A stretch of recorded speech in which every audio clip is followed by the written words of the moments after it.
Deus planejou. Tudo Deus planejou desde a fundação dos tempos. Tudo está planejado.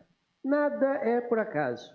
Tudo está escrito bonitinho nos planos de Deus. E Deus tem um plano muito especial para cada um de nós. Deus tem um plano muito especial para todos nós. E eu queria com você partilhar hoje justamente sobre isso. O plano de Deus para o homem. Salmo de número 33, versículo 11. Salmo de número 33, versículo 11 diz assim: os planos do Senhor, porém, permanecem para sempre. Os propósitos do seu coração por todas as gerações. Nos fixemos ali naquela primeira expressão: os planos do Senhor permanecem para sempre. Uma das características do ser humano, e você está incluído nisso, e eu também, né? É que nós gostamos de fazer planos para o futuro. Todo ser humano tem um plano para o futuro. Você tem seu plano, não tem? Você pode ter até uma idade já bem avançada, achando que não tem mais nada para fazer na vida. Mas se você parar um pouquinho para pensar, você tem planos. Você tem planos. A pessoa pode estar até já percebendo que o tempo dela está acabando. Mas mesmo assim ela faz planos.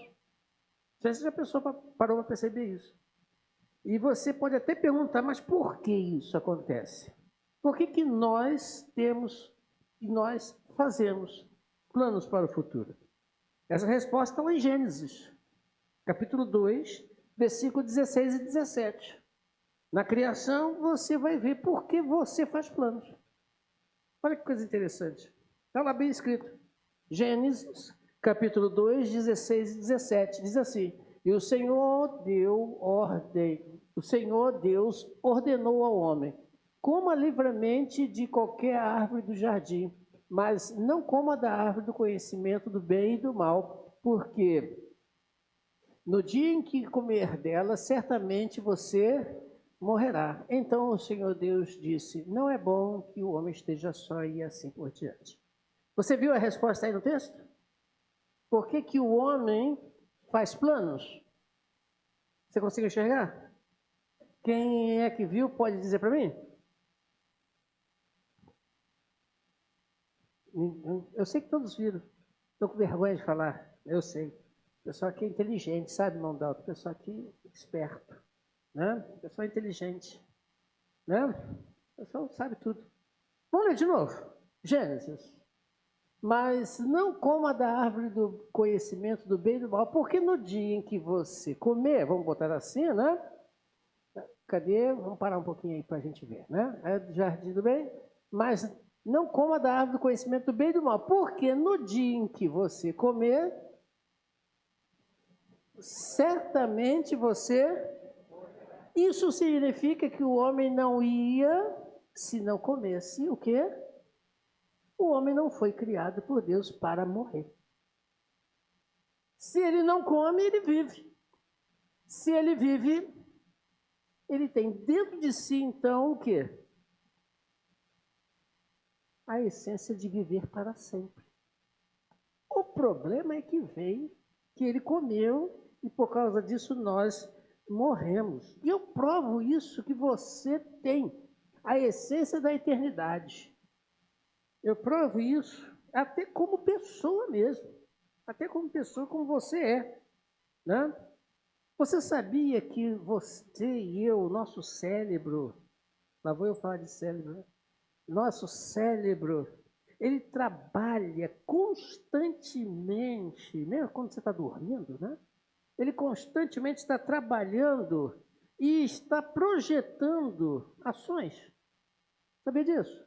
Você quando sonha, mesmo que o sonho pareça um pesadelo, está projetando ali alguma coisa, algumas ideias, né, Marrote? Né? É assim que funciona? Você vive de esperanças. Você consegue viver de esperança. E se você perder a esperança, você entra numa crise existencial. Você entra numa crise existencial. Porque toda a nossa vida ela é pautada em esperança. Você e eu temos necessidade de propósitos. O camarada que perde isso, ele perde seu objetivo de vida. Para que eu vivo? Por que eu vivo? Perdeu. Se ele perdeu, ele entra em crise. Se ele entra em crise, ele entra numa depressão existencial. Por que muitas pessoas, às vezes, tiram sua vida? É claro que existem muitos motivos para a gente chegar a essa conclusão daquela pessoa ter feito o que fez. Mas também está nesse conjunto aí exatamente isso, uma depressão existencial. O camarada não tem mais propósito de vida. Não tem mais propósito de vida. Então ele acha que naquele suicídio ele vai acabar com aquela dor que lhe maltrata e assim por diante. O homem tem e vive de ilusões. Ilusões porque ele, afinal de contas, não tem o controle do amanhã. Você tem o controle do amanhã? Eu não tenho. Mas ele planeja. Ele elabora, ele se prepara. Um dia eu quero ser isso. Um dia eu quero fazer isso. E para isso eu vou trabalhar para acontecer. Não é assim que funciona? Você se prepara, você estuda, você trabalha para que a coisa aconteça. Mas você não sabe se vai acontecer. Pode não acontecer. Mas você torce para acontecer. É uma ilusão. Você não está lá. E por isso você vai trabalhando, vai criando a sua identidade, vai criando a sua personalidade. E isso não é novo. Isso é desde pequeno. Eu me lembro que alguns anos atrás, quando eu era pequenininho, né, quando eu era criança, né, o pessoal me perguntava assim, quando você crescer, você vai querer ser o quê? Você lembra? Alguém fez essa pergunta para você? O que você vai querer ser quando crescer? Aí eu dizia uma lista, né? Quero ser médico, quero ser professor, quero ser dentista, eu queria ser tanta coisa, a gente não precisa ver uma coisa. Acho que eu estou nisso até hoje. Ainda quero ser. Mas isso é natural ou não é natural? Você quer ser, você quer existir, você quer fazer. Se você perder isso, acabou. Não dá jeito, você perdeu a essência. E por que você pensa assim? Porque você foi criado para isso, para viver. Eu não sei como seria se o homem não tivesse pecado lá no Jardim do Éden. Eu não sei como seria hoje. Mas uma coisa eu sei, não teria morte. Se não teria morte, teria vida, lógico, e vida em abundância. E Deus sabendo disso, Deus sabendo que você foi criado para isso, está lá em Gênesis, e formou Deus do pó da terra, sua imagem e semelhança. Isso significa que você não é Deus, mas você é semelhante a. Então, se Deus é Deus eterno, e tem propósitos, e tem planos, e planeja e elabora, você também, semelhante a Ele, você planeja, elabora e corre atrás. De forma limitada, infinitamente limitada, mas você faz. Nós somos assim. Nós vivemos assim. E Deus também não vai fugir dessa ideia, porque Ele também faz planos. Deus tem planos. Você leu comigo agora no Salmista. Deus tem planos. E quais são esses planos para o homem? Esses planos você vai entender em 3 partes. Um plano só, em 3 partes. A primeira parte você vai ver comigo lá em Romanos, capítulo 8, versículo 28 a 30, que Deus quer fazer do homem a sua imagem de glória. Deus quer fazer do homem a imagem de glória igual ou semelhante a seu Filho Jesus. Veja aí o texto, Romanos 8, 28 a 30. Sabemos que todas as coisas contribuem juntamente para o bem de todos aqueles que amam a Deus, dos que foram chamados de acordo com o seu propósito. Pois aqueles que de antemão conheceu, também os predestinou para serem conformes à imagem do seu Filho, a fim de que ele seja o primogênito entre muitos irmãos. Aos que predestinou também chamou, e aos que chamou também justificou, e aos que justificou também glorificou. Ele quer exatamente isso. O propósito de Deus é fazer do homem, lá do início, desde a criação, o propósito de Deus para o homem era o quê? Fazer dele uma imagem glorificada de Deus. Daí você vai entender por que Satanás tenta destruir a humanidade através da violência, do tóxico, da bebida e de seja o que for. Você quando vê, por exemplo, uma pessoa caída na rua, nas sarjetas da vida, com aquele aspecto deplorável, né? Você está vendo ali Satanás fazendo de Deus uma caricatura, um deboche de Deus. Porque o homem foi criado à imagem de Deus. Então ele pega e quer fazer disso um homem degenerado, um ser totalmente degenerado, corrompido pelo pecado. E ele tem conseguido isso em muitas pessoas. Mas o plano de Deus primeiro, por isso ele fala que a este que ele predestinou, que é o homem para ser conforme a glória de Jesus Cristo, a esse ele preparou, santificou, purificou, justificou, para que aqueles que quiserem, lógico, evidente, serem glorificados por Jesus Cristo. Então, quando Jesus Cristo veio a este mundo, ele não veio aqui somente para tirar umas férias do céu.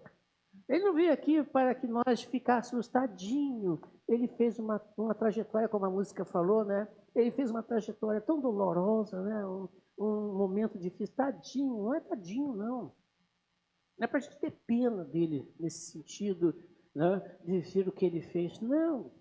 Aquilo tudo ali estava no propósito de Deus para que você, quando chegar o teu dia de passar daqui para a eternidade, porque você pecou e por isso vai morrer aqui neste mundo, quando chegar teu dia, você vai ser glorificado. Você vai ser, por Deus, colocado numa posição maravilhosa. Mas para que isso aconteça, João diz o seguinte lá no capítulo 10, versículo 27 e 28. Olha o que João diz, para que isso aconteça. João, capítulo 10, 27 e 28. As minhas ovelhas ouvem a minha voz. A primeira coisa que a gente precisa entender é que se nós queremos ser glorificados, exaltados, não pelos nossos méritos, não pelo nosso valor pessoal, mas porque Ele nos amou, nós precisamos fazer o quê? Ouvir. Ouvir o chamado. Eu as conheço e elas me ouvir o chamado e seguir a Cristo. Eu lhes dou a vida eterna, porque lá atrás nós perdemos. E elas jamais morrerão ou perecerão. Ninguém as poderá arrebatar das minhas mãos. Uma vez nas mãos de Cristo, uma vez ouviu o chamado, uma vez entregou sua vida, seguiu a Ele, está feito. Vida eterna, e como o próprio João escreve, vida eterna em Cristo Jesus, onde jamais perecerão. O plano de Deus para o homem ainda está valendo. Lá do início, criou o homem para viver eternamente. O homem pecou e por causa disso vai morrer. Vai morrer, todos nós. Mas Jesus Cristo veio a este mundo para dizer para mim e para você que aqueles que quiserem ouçam a sua voz, busquem a Ele, sigam a Ele, para que possa restabelecer aquilo que havia perdido. Ainda dentro do plano de Deus tem mais. Outra coisa interessante. No plano de Deus, Ele quer levar o homem para morar junto dele. Veja, Ele não quer somente glorificar, né? Colocar você numa posição que Ele tinha como objetivo inicial, mas ainda não perdeu, mas Ele quer levar você para junto dele. Olha que coisa bacana. Ele quer botar você lá juntinho. Em João capítulo 14, versículo de 1 a 6, ele diz isso. Olha só que coisa interessante. João capítulo 14, de 1 a 6. Que o coração de vocês não se perturbe. Jesus Cristo está dizendo assim, ó, está chegando meu fim, tá? Creio em Deus, creio também em mim. Aí ele diz, na casa de meu pai, onde é que é a casa de Deus mesmo? No céu. Na casa de meu pai, no céu, há muitos aposentos, em outras versões, moradas. Se não fosse assim, eu teria vos dito que vou preparar lugar para vocês. Quando eu for e preparar lugar, voltarei e os levarei comigo, para que vocês estejam onde eu estiver. E onde é que Cristo está? No céu. Vocês sabem o caminho para onde eu vou. Aí Tomé, né, um camarada meio complicado de ideias, né? Meio, né? E por acaso o meu xará, porque meu nome segundo é Tomé em português, é Tomás, né? Camarada meio complicado. Ele disse: Senhor, não sabemos para onde você vai. Não sabemos para onde você vai. Como então poderemos saber o caminho? Aí Jesus responde: Eu sou o caminho, a verdade e a vida. Ninguém vem ao Pai senão por mim. Olha que coisa bacana. Ó, gente, eu estou indo, em outras palavras, Jesus disse assim: estou indo para a casa de meu pai e vou voltar. E olha, lá tem lugar para todo mundo. Mas todo mundo quem? A resposta está em Tomé. Todos aqueles que seguirem por este caminho. Eu sei o caminho, diz Tomé. Você sabe sim, Tomé. Você sabe sim. Como assim eu sei o caminho? Porque eu sou o caminho. Lembra lá atrás que eu falei? Aqueles que ouvem a voz dele, seguem ele pelo caminho que é o próprio Jesus Cristo. Então Jesus Cristo, quando veio a este mundo, ele não veio só para trilhar por esse chão que nós pisamos. Não. Ele veio para dizer para você e para mim que no plano de Deus eu quero você junto comigo. Lá na glória, no céu. Não é longe, não é em outro lugar. Quando diz na Bíblia criar novos céus e nova terra, ele não está dizendo de uma nova terra como essa. Tem pessoas que até creem que essa terra vai ser transformada, né? Só que Pedro diz que esse mundo vai ser desfeito. Os elementos ardendo se desfarão. Né? Então esse mundo vai ser desfeito. E habitaremos um novo céu e nova terra. Que novo céu e nova terra é este? É o próprio céu, onde Deus habita. Lá tem chão. Sabia que tem chão lá?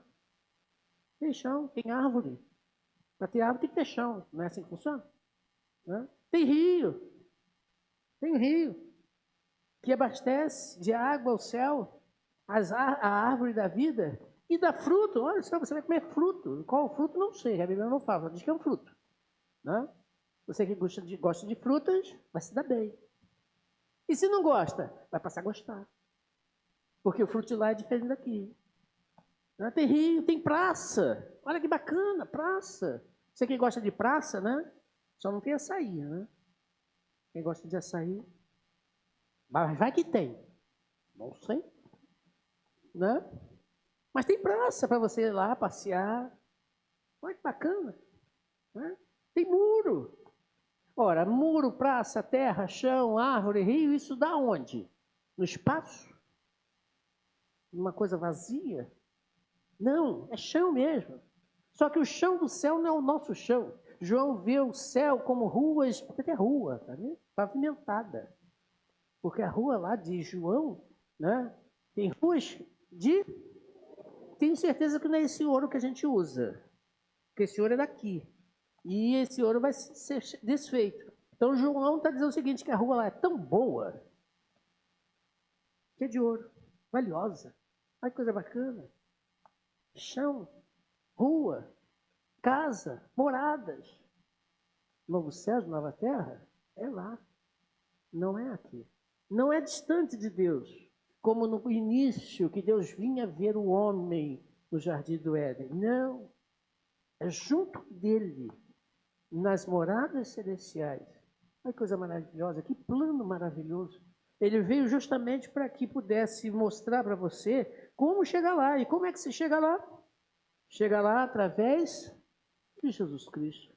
Porque ele foi bem claro e bem definido. Ninguém vem ao Pai, senão por mim. Jesus está no céu, Jesus é Deus, ele é o Pai, ele e o Pai são um, como ele mesmo disse. Então, portanto, se não for por Jesus, não chegamos lá.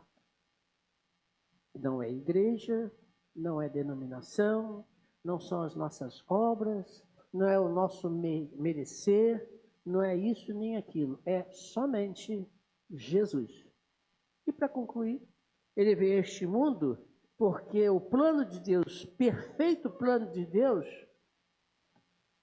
precisava ter a possibilidade de ser executado nas nossas vidas. O plano de Deus é você ser glorificado, ser o que Ele queria que você fosse. Ele veio a este mundo para que você entendesse que aonde Ele está, Ele quer você junto com Ele. Ele abriu o caminho, Ele é o caminho. Mas para que esse plano seja executado na sua totalidade, João capítulo 3, versículo 16 a 21 nos dá a resposta. Jesus veio para executar esse plano. Diz o texto que alguns até conhecem bem claro, né? Porque Deus tanto amou o mundo, em outras pessoas amou o mundo, né? De tal maneira que deu seu Filho unigênito, para que todo aquele que nele crê não pereça ou não morra, mas tenha a vida eterna. Versículo 17, pois Deus enviou o seu Filho ao mundo não para condenar o mundo. Tem muita gente pensando que Jesus Cristo vai condenar o mundo. Ele não vai condenar o mundo. Mas ele veio para que o mundo fosse salvo por ele. Quem nele crê não é condenado. Mas quem não crê já está condenado. Não é uma questão de vai ser condenado. Não, já está condenado.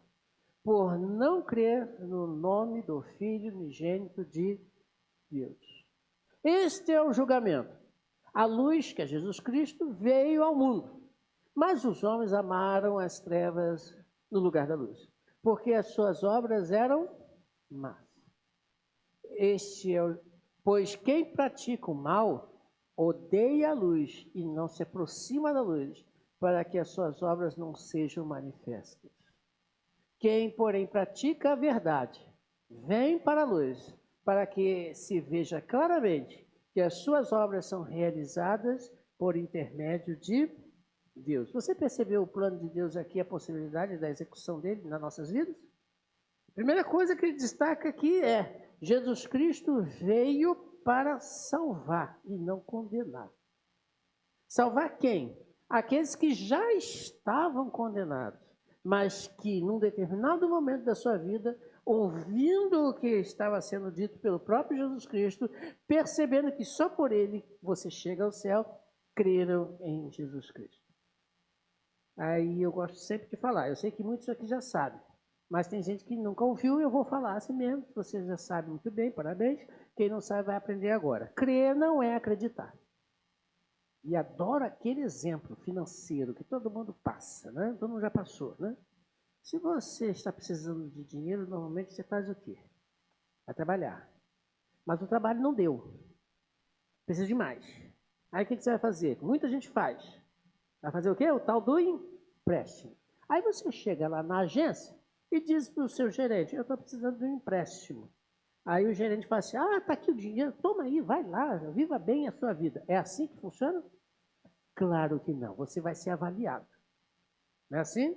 Então, quando você é avaliado, ele vai ver se você tem realmente condições de pagar ou não. Se você tiver condições de pagar, o que ele faz? Ele entrega o dinheiro. Se você não tiver condições, o que ele faz? Sinto muito, fica para a próxima. É assim que funciona. Mesma coisa com Jesus Cristo. Jesus Cristo, eu posso salvar. Eu tenho condições de salvar. Você olha para ele e diz: eu creio, então eu entrego a sua vida. Eu não creio, tenho minhas dúvidas. Talvez eu precise fazer alguma coisa. Talvez eu precise ser mais religioso. E assim por diante. Você não entrega, você não confia. Você segura. Mesma coisa. Percebeu? O crer é entregar-se. Então, quando Jesus Cristo diz que quem crê em Jesus Cristo, quem entrega a sua vida a Jesus Cristo, tem a vida. E não vai morrer. Não vai morrer de jeito nenhum. Por quê? Porque ele tomou um passo da execução para que então ele fosse absolvido, fosse então ali, naquele momento, julgado inocente, porque entregou sua vida a Jesus Cristo. E isso tudo por amor. Veja, Jesus Cristo diz que as pessoas que querem precisam deixar de praticar o mal e praticar o... E o que é praticar o bem? É fazer boas obras? Não, é fazer o que é certo. E o que é fazer certo? Entregar a vida. Isso é o certo. Entregar a sua vida. Jesus Cristo é claro em dizer, eu não vim julgar, mas eu vim para salvar. Quem quiser, faz o quê? Vem para a luz. Caminhe para a luz. Quem é a luz? Jesus Cristo. Faça o quê? Entregue a sua vida a Deus. Confia nele. Deixa ele agir. Vem para isso. Vem para a luz. Mas tem muitos que, infelizmente, não querem crer. Quando João diz aqui que Deus amou o mundo de tal maneira, ele não está dizendo amou o planeta Terra. Não, não está dizendo isso. Ele está dizendo assim, Deus amou todas as pessoas. De tal maneira, o amor de Deus é tão grande que não tem palavras para descrever, que mandou então Jesus Cristo a este mundo para que, morrendo na cruz do Calvário, pudesse fazer com que este plano fosse executado na vida daqueles que creem em Jesus Cristo. Então, o julgamento, a salvação, está exatamente naqueles que amam a luz, vão para a luz e deixam que as suas obras sejam manifestas. Manifestas nele e não em nós. As boas obras não são mais do que obrigatórias e necessárias que você as faça. Isso é normal. Você foi criado para isso.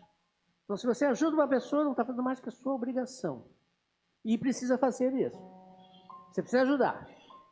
Então está fazendo mais do que o seu dever de pessoa, de ser humano.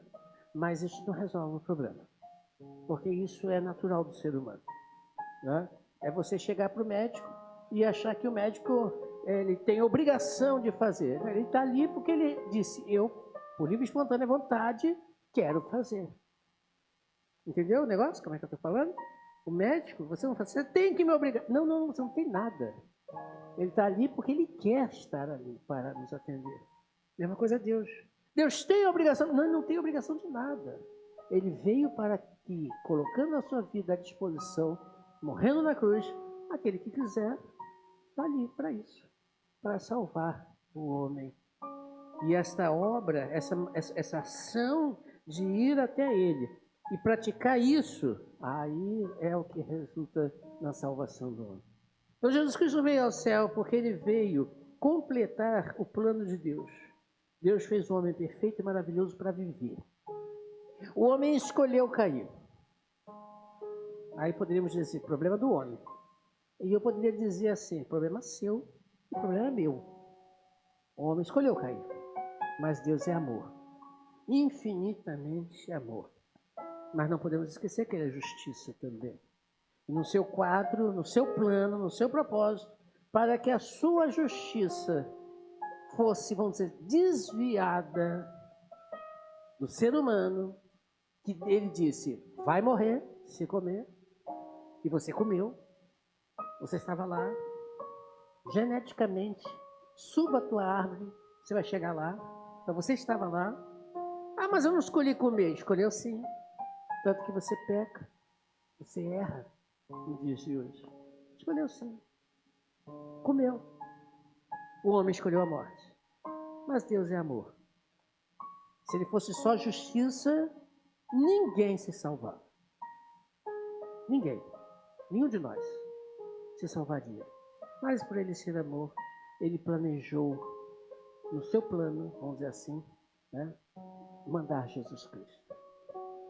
Vou lá, vou neste mundo. Vou estar entre os homens. Eu vou dizer para aqueles homens que eu quero glorificá-los. Eu os fiz para isso. Para que Jesus Cristo fosse o primogênito entre muitos irmãos. Então, se você ouvir isso e for até Ele, Ele vai te levar para o céu. Para que esteja junto dEle. Aonde Ele estiver, aqueles que desejarem estar, estejam também. Mas para que esse plano tenha feito, você precisa entregar a sua vida. Só isso. Simples assim. Não é complicado. Não tem muita mais para ser feito. Não tem não. O plano de Deus é simples. Porque se fosse um pouco mais complicado, ninguém se salvava. Se dependesse de nós, ninguém se salvava. Porque nossas mãos ainda estão contaminadas pelo pecado, diz Paulo. Miserável homem que sou. Quem me livrará do corpo dessa morte? Diz Paulo. Porque aquilo que eu quero fazer não faço, mas aquilo que eu quero fazer não faço, mas aquilo que eu não quero fazer, isso eu faço. Ele está dizendo em outras palavras, eu estou perdido. mas ele entende que o amor de Jesus Cristo o salvou e o livrou da morte eterna. Que coisa maravilhosa. Hoje estamos aí, né? O pessoal está comemorando, né, a morte de Cristo. Só que Cristo não está morto. Ele ressuscitou. 3 dias depois, quando as mulheres foram ao túmulo para botar os perfumes que eram necessários, né, naquela ocasião, aquele ritual de enterro, chegaram lá e encontraram um túmulo vazio, pedra removida. Onde está o mestre? Foi a pergunta. Não está aqui não, meu filho. Ele não está entre os mortos, mas ele ressuscitou. Ele ressuscitou. Vá e diga aos meus discípulos, diga para os outros, Cristo ressuscitou. E hoje estamos dizendo a mesma coisa. Cristo ressuscitou.